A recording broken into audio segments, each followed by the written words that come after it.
നമസ്കാരം കൂട്ടുകാരെ, life with റിച്ചുക്കുട്ടൻ ചാനലിൻ്റെ പുതിയൊരു വീഡിയോയിലേക്ക് ഏവർക്കും സ്വാഗതം. നമ്മൾ ഒമാൻ്റെ കലയും സംസ്കാരവും പാരമ്പര്യവുമൊക്കെ ലോകത്തിന് മുന്നിൽ പ്രദർശിപ്പിക്കുന്ന ഒരു മനോഹരമായ സ്ഥലത്തേക്കാണ് യാത്ര ചെയ്യുന്നത്. ഈ ലെഫ്റ്റ് സൈഡിൽ കാണുന്ന വൈറ്റ് ആർക്കിടെക്ചർ ഉണ്ടല്ലോ, അതാണ് നമ്മളിന്ന് കാണാൻ പോകുന്നത്.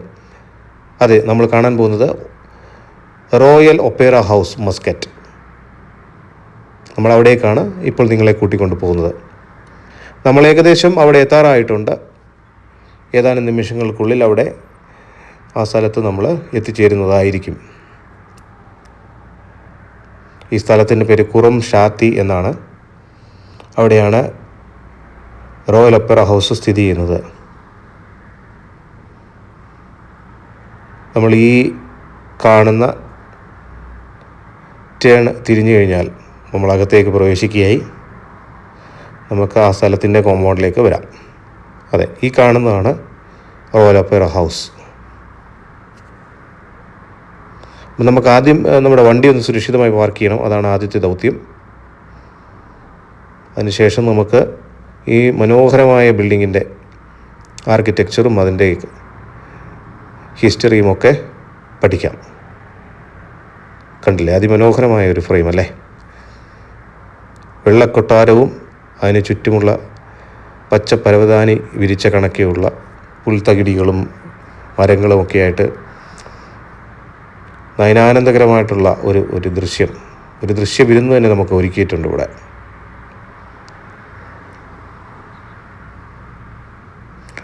ഈ റോയൽ ഒപ്പേറ ഹൗസിനെ പറ്റി പറയുകയാണെങ്കിൽ, ഇത് ഇവിടുത്തെ രാജാവായിരുന്ന സുൽത്താൻ ബിൻ കാബൂസ് അദ്ദേഹത്തിൻ്റെ വിഷനിൽ പിറന്ന ഒരു പ്രോജക്റ്റാണ്. 2001 ഈ പ്രോജക്റ്റ് അവർ ശിലാസ്ഥാപനം ചെയ്തത്. അങ്ങനെ 2011 അത് പൂർത്തിയാക്കുകയും ചെയ്തു.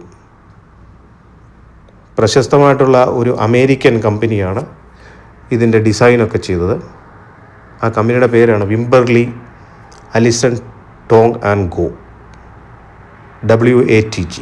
അവരാണ് ഇതിൻ്റെയൊക്കെ ആർക്കിടെക്ചറും കാര്യങ്ങളും ഡിസൈനൊക്കെ ചെയ്തത്. അപ്പോൾ ഇത് എന്തിനാണ് നിർമ്മിച്ചതെന്ന് ചോദിച്ചു കഴിഞ്ഞാൽ, ലോകത്തിലുള്ള വിവിധ തരത്തിലുള്ള കലാരൂപങ്ങൾ, പല പ്രശസ്തരായിട്ടുള്ള ആർട്ടിസ്റ്റുകളുടെ കലാരൂപങ്ങൾ പ്രദർശിപ്പിക്കാനുള്ള ഒരു അതിമനോഹരമായിട്ടുള്ള ഒരു വേദിയാണ് റോയൽ ഒപ്പേറ ഹൗസ്. കണ്ടില്ലേ, അതിന് ചുറ്റും ഒന്ന് പരിസര പ്രദേശമൊക്കെ ഒന്ന് കാണാം. ഒമാനിൽ എവിടെ പോയാലുമുള്ള വൃത്തിയും വെടുപ്പും ഇവിടെയും നമുക്ക് കാണാൻ കഴിയും. മരുഭൂമിയാണെങ്കിലും നിർമ്മിതികൾ കൊണ്ട് മനോഹാരിത സൃഷ്ടിക്കുകയാണ്.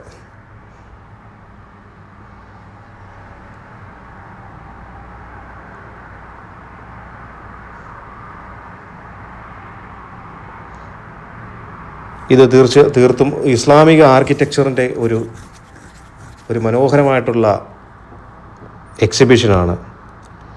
ഇസ്ലാമിക ആർക്കിടെക്ചറിൻ്റെ ഒരു പ്രത്യേകത വലിയ വലിയ കമാനങ്ങളാണ്, ആർച്ചുകൾ.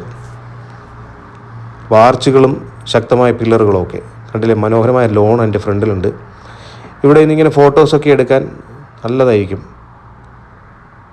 ഡേ ലൈറ്റിൽ തന്നെ അതിമനോഹരമാണ് ഈ ബിൽഡിംഗ്.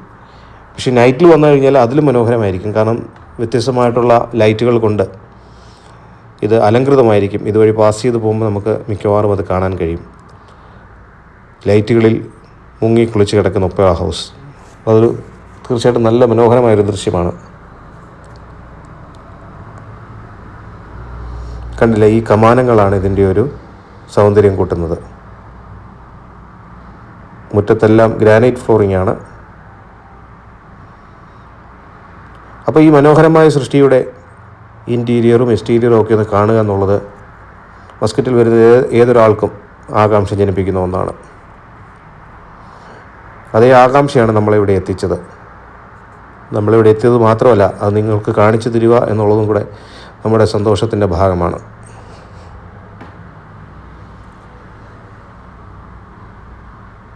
ഏക്കർ കണക്കിന് സ്ഥലത്ത് ഇങ്ങനെ വിശാലമായി കിടക്കുകയാണ് ബൃഹത്തായ ബിൽഡിംഗ്.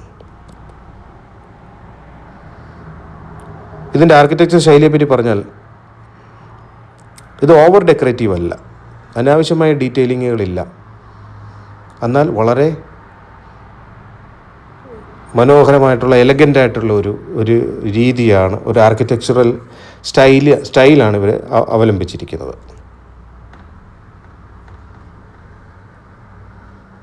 ഇതിൻ്റെ ഒരു ഫ്രണ്ട് സൈഡിലുള്ള ഒരു വരാന്ത പോലെ നമ്മുടെ വീടിൻ്റെ സിറ്റ് ഔട്ട് കണക്കെയുള്ള സ്ഥലമാണിത്. അതിൻ്റെ സീലിംഗ് ഒക്കെ നോക്കി എത്ര മനോഹരമാണ്. അതിമനോഹരമായ തൂക്കുവിളക്കുകളൊക്കെ കൊടുത്തിട്ടുണ്ട്. നമുക്കിതിൻ്റെ വരാന്തയിലൂടെ ഒന്ന് നടക്കാം. ഏതോ വലിയൊരു കൊട്ടാരത്തിൻ്റെ വരാന്തയിലൂടെ നടക്കുന്ന ഒരു പ്രതീതിയാണ് ഇതുവഴി നടക്കുമ്പോൾ നമുക്ക് കിട്ടുന്നത്. കണ്ടില്ലേ, ഭീമാകാരമായ തൂണുകളാണ് ഇതിൻ്റെ ഒരു സിഗ്നേച്ചർ എന്ന് പറയുന്നത് ഈ ബിൽഡിങ്ങിൻ്റെ.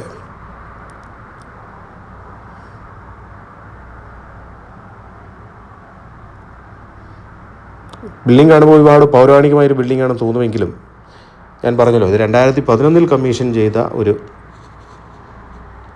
ബിൽഡിംഗാണ്. അപ്പോൾ ഇതിൻ്റെ എക്സ്റ്റീരിയർ ഇത്ര മനോഹരമാണെങ്കിൽ ഇൻറ്റീരിയർ എങ്ങനെ ഇരിക്കുമെന്നുള്ളൊരു ആകാംക്ഷ എല്ലാവർക്കും ഉണ്ടാവുമല്ലോ. അപ്പോൾ നമുക്ക് ഇൻറ്റീരിയറും കാണാം, അകത്ത് എന്താണുള്ളത് എന്നൊക്കെ നമുക്ക് കാണാം. ഈ വരാന്തയിലൂടെ നമുക്കൊന്ന് സഞ്ചരിക്കാം.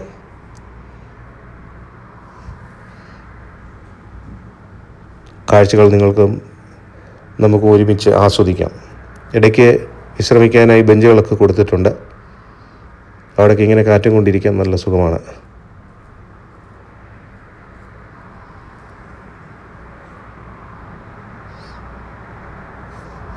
കണ്ടില്ലേ, ഞാൻ നേരത്തെ പറഞ്ഞ പോലെ ഓവർ ഡീറ്റെയിലിംഗ് ഇല്ല, വളരെ എലഗൻ്റ് ആയിട്ടുള്ളൊരു രീതിയാണ്. നമ്മളങ്ങനെ ഇതിൻ്റെ അകത്ത് പ്രവേശിച്ചിരിക്കുകയാണ്. അകത്ത് പ്രവേശിക്കുന്നത് വെറുതെ അല്ല, സെക്യൂരിറ്റി ചെക്കിംഗ് ഒക്കെ ഉണ്ട്. എയർപോർട്ടിലൊക്കെ കയറുന്ന പോലെ നമ്മൾ സെക്യൂരിറ്റി ചെക്കിംഗ് ഒക്കെ കഴിഞ്ഞ് ടിക്കറ്റും എടുത്തിട്ടാണ് നമുക്ക് അകത്ത് കയറാൻ പറ്റുള്ളൂ. അങ്ങനെ ഞങ്ങൾ ടിക്കറ്റൊക്കെ എടുത്ത് അകത്ത് കയറിയിട്ടുണ്ട്. കണ്ടില്ലേ, ഇങ്ങനെയാണ് ഇതിൻ്റെ ഉൾഭാഗങ്ങളൊക്കെ കാണുന്നത്. ഓരോ പില്ലറും വളരെ ശ്രദ്ധയോടുകൂടി അതിൻ്റെ ഡീറ്റെയിൽസൊക്കെ അതിൽ ചെയ്തു വച്ചിരിക്കുന്നു. അപ്പോൾ ഇതിൻ്റെ പണി നടക്കുന്നത് 2007 തൊട്ട് 2011 വരെയാണ്. നല്ല സമയമെടുത്തിട്ടാണ് ഇത് നിർമ്മാണം പൂർത്തീകരിച്ചിരിക്കുന്നത്. കണ്ടില്ലേ, നമ്മൾ പറഞ്ഞല്ലോ കലാകാരന്മാർക്ക് ഉള്ളൊരു വേദിയാണ്. ഇതാണ് ഇതിൻ്റെ ഓപ്പൺ തിയേറ്റർ. കണ്ടില്ലേ, അതിഗംഭീരമായിട്ടുള്ള ലക്ഷൂറിയസ് ആയിട്ടുള്ള ഒരു തിയേറ്ററാണ് ഇവിടെ ഉള്ളത്, ഒരു സ്റ്റേജാണുള്ളത്. ഇവിടെയാണ് ലോക പ്രശസ്തരായിട്ടുള്ള ആളുകൾ വന്ന് അവരുടെ കൺസേർട്ടുകളൊക്കെ നടത്തിയിട്ടുള്ളത്. അപ്പോൾ ഇതിൻ്റെ ഉദ്ഘാടനത്തിന് ഇറ്റാലിയൻ കമ്പോസറായിട്ടുള്ള ഒരു പ്രശസ്തനായ ഒരാളുടെ ഒപ്പേറയാണ് ഇതിൻ്റെ ഉദ്ഘാടനത്തിന് കൊണ്ടുവന്നത്. ഗാക്കോമോ പുച്ചീനി എന്ന് പറയുന്ന ആളാണ് അദ്ദേഹം. ഒരു ഫേമസ് ആയിട്ടുള്ള ഇറ്റാലിയൻ കമ്പോസറാണ്, ഒപ്പേറയൊക്കെ കമ്പോസ് ചെയ്യുന്ന ആളാണ്. അദ്ദേഹത്തിൻ്റെ ടൊറാഡോ എന്ന് പറയുന്ന ഒരു ഒപ്പേറയാണ് അദ്ദേഹം ഫൈനലായിട്ട് കമ്പോസ് ചെയ്ത. ടൊറാഡോ എന്ന് പറയുന്ന ഒപ്പേറയാണ് അദ്ദേഹം ഉദ്ഘാടനത്തിന് ഇവിടെ ചെയ്തത്. അപ്പോൾ നമ്മൾ ആലോചിക്കും, നമ്മുടെ ഇന്ത്യയിൽ നിന്ന് ആരെങ്കിലും ഇവിടെ വന്നിട്ടുണ്ടോ, പെർഫോം ചെയ്തിട്ടുണ്ടോ എന്നൊക്കെ നമ്മൾ ആലോചിക്കും. തീർച്ചയായിട്ടും വന്നിട്ടുണ്ട്. ഇന്ത്യയിൽ നിന്നും വളരെ പ്രശസ്തരായിട്ടുള്ള ആളുകൾ ഇവിടെ വന്നിട്ട് അവരുടെ കലാസൃഷ്ടികൾ പ്രദർശിപ്പിച്ചിട്ടുണ്ട്. അതിൽ ഏറ്റവും പ്രധാനിയാണ് പണ്ഡിറ്റ് ഹരിപ്രസാദ് ചൗരസ്യ. അദ്ദേഹം ഒരു ഫേമസ് ആയിട്ടുള്ള ഫ്ലൂട്ടിസ്റ്റാണ്. അദ്ദേഹം ഇവിടെ വന്നിട്ടുണ്ട്. പിന്നെ എൽ സുബ്രഹ്മണ്യൻ എന്ന് പറയുന്ന പ്രശസ്തനായിട്ടുള്ള വയലിനിസ്റ്റ് വന്നിട്ടുണ്ട് 2013. 2004 നിഷാദ് ഖാൻ എന്ന് പറയുന്ന സിത്താർ മാസ്റ്റർ അദ്ദേഹം വന്നിട്ടുണ്ട്. ഗേറ്റ് ഓഫ് ദ മൂൺ എന്നായിരുന്നു അദ്ദേഹത്തിൻ്റെ പ്രോഗ്രാമിൻ്റെ പേര്. അത് യൂറോപ്പിൽ നിന്നുള്ള ചില ഓർക്കസ്ട്രയുമായിട്ടൊക്കെ സഹകരിച്ച് ഒരു ഫ്യൂഷൻ സ്റ്റൈലിലുള്ള ഒരു സംഗതിയാണ് അദ്ദേഹം അവതരിപ്പിച്ചത്. കണ്ടില്ലേ, ഇതിൻ്റെ ഉൾത്തളങ്ങൾ അതിമനോഹരമാണ്. ഇടയ്ക്കിടയ്ക്ക് ഓരോ കൺസോൾ ടേബിളൊക്കെ കാണാം.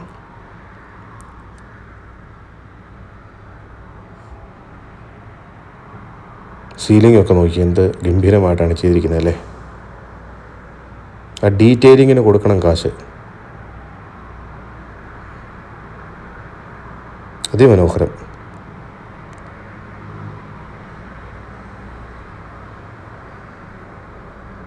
നല്ല ഹൈറ്റുമുണ്ട്.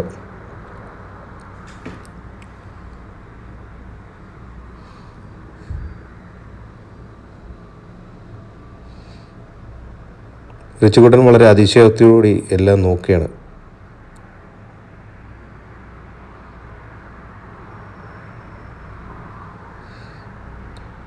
ഇവിടെ കുറച്ച് വാദ്യോപകരണങ്ങൾ, മ്യൂസിക്കൽ ഇൻസ്ട്രുമെൻറ്റ്സ് ഒക്കെ പ്രദർശിപ്പിച്ചിട്ടുണ്ട്.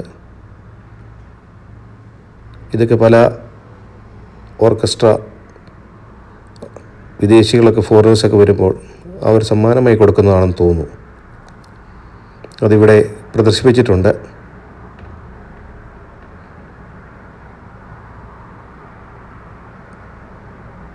സൂപ്പർ അല്ലേ.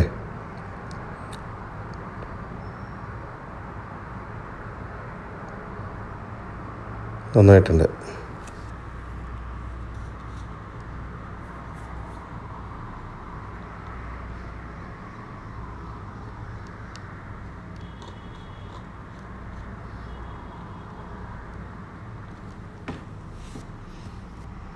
കാഴ്ചകൾ അതിഗംഭീരം, വാക്കുകൾക്ക് അതീതമാണ്.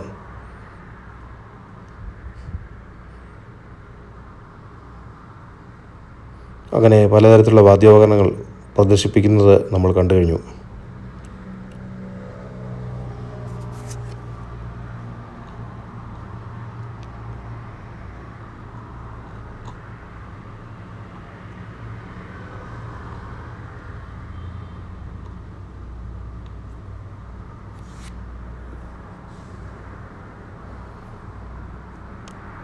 ഇത് ഒമാൻ്റെ തനതായിട്ടുള്ള ആർക്കിടെക്ചർ ശൈലിയും എന്നാൽ മോഡേൺ ഫെസിലിറ്റിയും കൂടെ എല്ലാം കൂടെ സമന്വയിപ്പിച്ചിട്ടുള്ള അതിഗംഭീരമായിട്ടുള്ള ഒരു നിർമ്മിതി തന്നെ.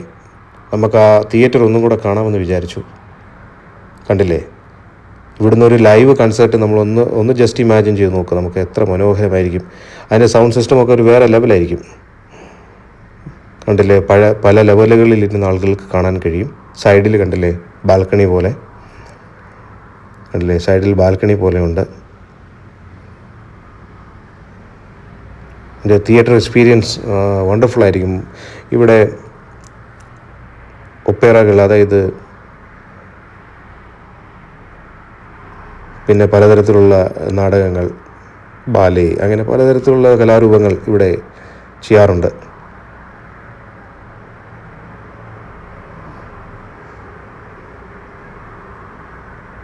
വൈറ്റും പിന്നെ വുഡിൻ്റെ കോമ്പിനേഷൻ കൂടെ ചേരുമ്പോൾ നല്ല ഒരു റോയൽ ലുക്ക് തന്നെയാണല്ലേ.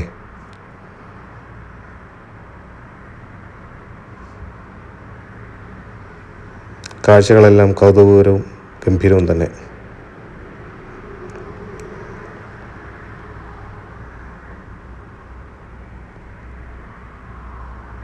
ഒപ്പേറ ഹൗസിൻ്റെ ചില ഡിസ്ക്രിപ്ഷൻസൊക്കെയാണ് അതിനകത്തുള്ളത്. വിശ്രമിക്കാനുള്ള സൈഡ് ബെഞ്ചുകളും കാര്യങ്ങളൊക്കെ പ്രൊവൈഡ് ചെയ്തിട്ടുണ്ട്. ഇത് നമ്മുടെ ആ എൻട്രൻസ് ഹോളാണ് നമ്മൾ കയറി വന്നപ്പോൾ ഉള്ള. അല്ലേ, സീലിംഗ് ഒക്കെ മറ്റൊരു ലോകത്തെത്തിയ പോലത്തെ ഒരു പ്രതീതിയാണ്.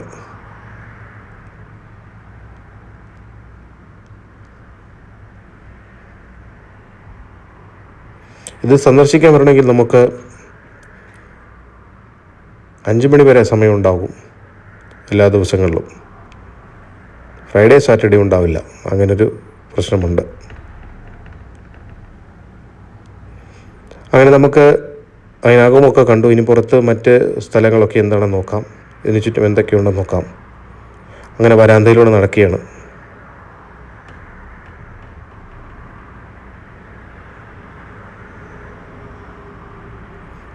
അത് ശരി.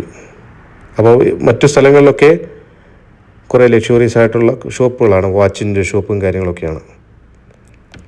അങ്ങനെ ബിൽഡിങ്ങിനെ അവർ കൊമേഴ്ഷ്യൽ പർപ്പസിനും കൊടുത്തിട്ടുണ്ട്. റെസ്റ്റോറൻറ്റുകളും ലക്ഷറി ബ്രാൻഡുകളുടെ ഷോറൂംസും ഒക്കെ ആയിട്ട്.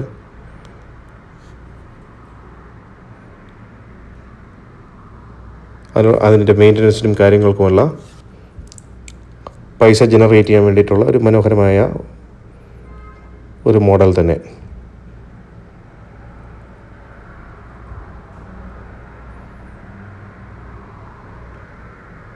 കണ്ടില്ലേ, പലതരത്തിലുള്ള കൊമേഴ്ഷ്യലായിട്ടുള്ള ആവശ്യങ്ങൾക്ക് കൊടുത്തിരിക്കുകയാണ്.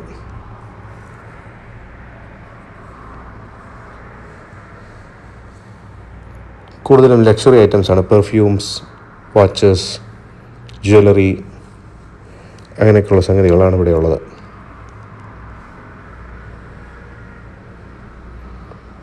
അങ്ങനെ നമ്മളൊരു സ്റ്റെപ്പ് കണ്ടു. നമ്മൾ സ്റ്റെപ്പ് വഴി ഒന്ന് നടന്ന് കയറി നോക്കാം, എന്താണെന്ന് നോക്കാം.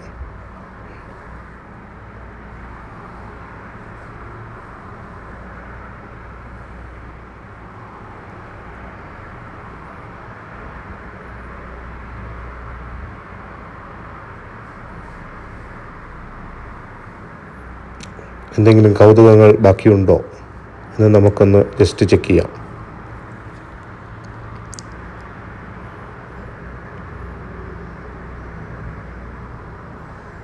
അങ്ങനെ പടിയൊക്കെ കടന്നു കയറുമ്പോൾ ഇവിടെ മറ്റൊരു ഫ്ലോറിലെത്തി.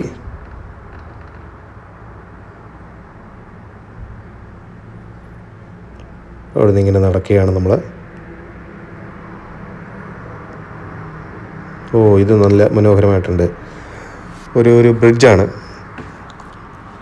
ഈ റോയൽ ഓപ്പറ ഹൗസിന്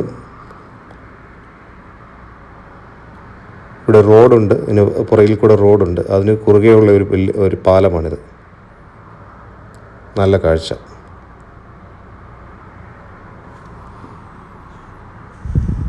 നല്ലൊരു ഫീലാണല്ലേ. നമുക്കും ഇതൊക്കെ മാതൃകയാക്കാം, ഇത്തരം നിർമ്മിതികളുമൊക്കെ ആയിട്ട്.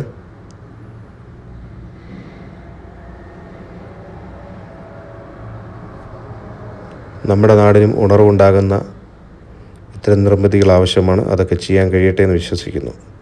അപ്പോൾ കൂട്ടുകാരെ, നിങ്ങൾക്ക് വീഡിയോ ഇഷ്ടമായെന്ന് കരുതുന്നു. ഇത്തരം വീഡിയോകളുമായിട്ട് വരുന്നതായിരിക്കും. നിങ്ങളുടെ പ്രോത്സാഹനം വളരെ ആവശ്യമാണ്. നന്ദി, നമസ്കാരം. വീണ്ടും കാണാം.